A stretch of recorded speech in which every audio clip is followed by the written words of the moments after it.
जय हिंद, स्वागत है आपका लाइव टाइम में। मैं हूं आपके साथ संजय यादव। बड़ी खबर इसी बीच आ रही है। जम्मू कश्मीर विधानसभा का विशेष सत्र बुलाया गया है। यह बड़ी अपडेट इस वक्त आ रही है। एलजी मनोज सिन्हा ने 28 अप्रैल को विधानसभा का विशेष सत्र बुलाया है। बड़ी खबर इस वक्त आ रही है। पहलगाम हमले के बाद लगातार जम्मू कश्मीर में हलचल इस वक्त बढ़ी है। तमाम बड़े नेताओं अधिकारियों का इस वक्त जाना वहां पर हो रहा, लेकिन इसी बीच आपको बता दें कि विधानसभा का विशेष सत्र बुलाया गया है एलजी मनोज सिन्हा की तरफ से। और यह बड़ी अपडेट है कि 28 अप्रैल को विधानसभा का विशेष सत्र बुलाया गया है एलजी मनोज सिन्हा की तरफ से। बड़ी खबर जम्मू कश्मीर विधानसभा विशेष सत्र को लेकर इस वक्त आ रही है। आपको बता दें कि एलजी की तरफ से यह विशेष सत्र की कॉल दी गई है और 28 अप्रैल को विधानसभा का विशेष सत्र बुलाया गया है।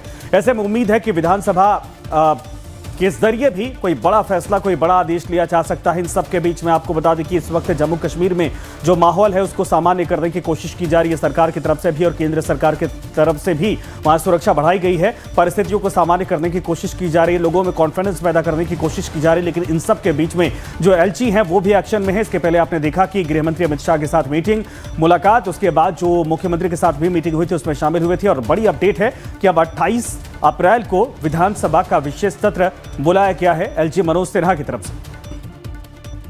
रविंद्र इस वक्त हमारे साथ सहयोगी इस वक्त जुड़ गए। रविंद्र, बड़ी जानकारी है कि 28 अप्रैल को विधानसभा का विशेष सत्र बुलाया गया एलजी मनोज सिन्हा की तरफ से। क्या फैसला, क्या उम्मीद और क्या सत्र को लेकर जानकारी साफ है?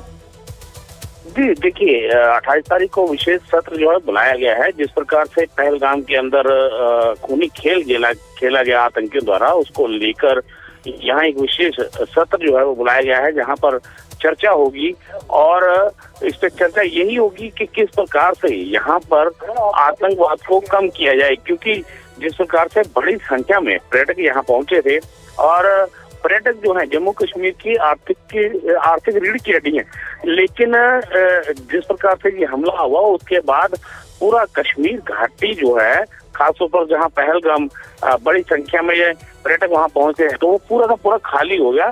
ऐसे में कहीं ना कहीं जो वहां पर रोजमर्रा का काम करने वाले लोग हैं उनके असर पड़ेगा। जिस प्रकार से ये सत्र बुलाया गया है, इसमें इन सब मुद्दों पर और सभी पार्टियां मिलकर ये इस पर विचार करेंगी कि आखिरकार भविष्य में ऐसे हादसे ना हो, ऐसे दोबारा से आतंकी हमले ना हो, तो क्या कदम उठाए जाएं, ये सब चर्चा रहेगी। जी बिल्कुल सही आपने कहा। लेकिन अब जो एक तरह से नैरेटिव अब जो मजबूत होता जा रहा है कि चाहे पक्ष हो, चाहे विपक्ष हो, चाहे केंद्र सरकार हो, चाहे वहां की राज्य सरकार, सभी का कदम, सभी के सुर एक दिशा में दिखाई दे रहे।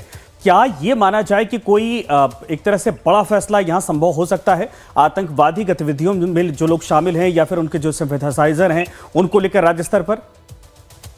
बिल्कुल, देखिए जिस प्रकार से ओवरऑल वर्कर जो है लगातार सामने आ रहे हैं, क्योंकि जिस प्रकार से आतंकियों ने ये हमला किया है, तो इसमें कहीं ना कहीं जो ओवरऑल वर्कर हैं, जो आतंकियों के मददगार हैं, उन पर बड़ी कार्रवाई किस प्रकार से की जाए, उन लोगों की पहचान की जाए। क्योंकि जब तक ओवरऑल वर्कर या उनके सहयोगी खत्म नहीं हो गए, आतंकवाद जो है वो कभी खत्म नहीं हो सकता है।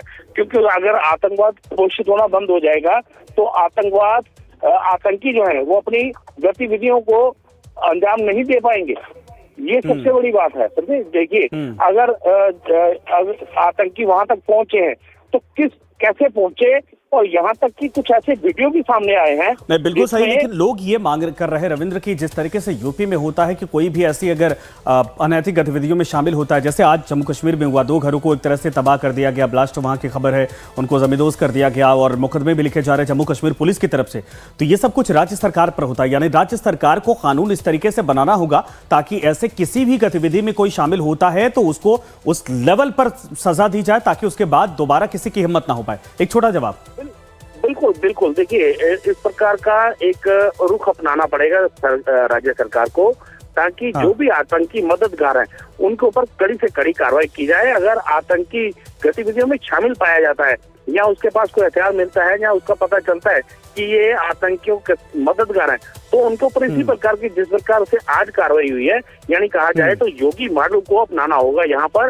बिल्कुल सही आपने कहा। धन्यवाद इस पर तमाम जानकारी के लिए। बड़ी खबर है कि योगी मॉडल को अपनाना होगा, लेकिन राज्य सरकार स्तर पर क्या कुछ कार्रवाई की जा सकती है, कानून और सख्त किए जा सकते हैं। राज्य सरकार की पुलिस की तरफ से ऐसे लोगों को चिन्हित किया जाए, केंद्र सरकार की तरफ से, जवानों की तरफ से तो किया ही जाएगा, लेकिन राज्य सरकार का खुद का कानून ऐसा टाइट हो कि यहाँ पर किसी की हिम्मत इस तरीके से दोबारा आतंकी गतिविधियों में शामिल होने के ना हो पाए। बढ़ते आगे।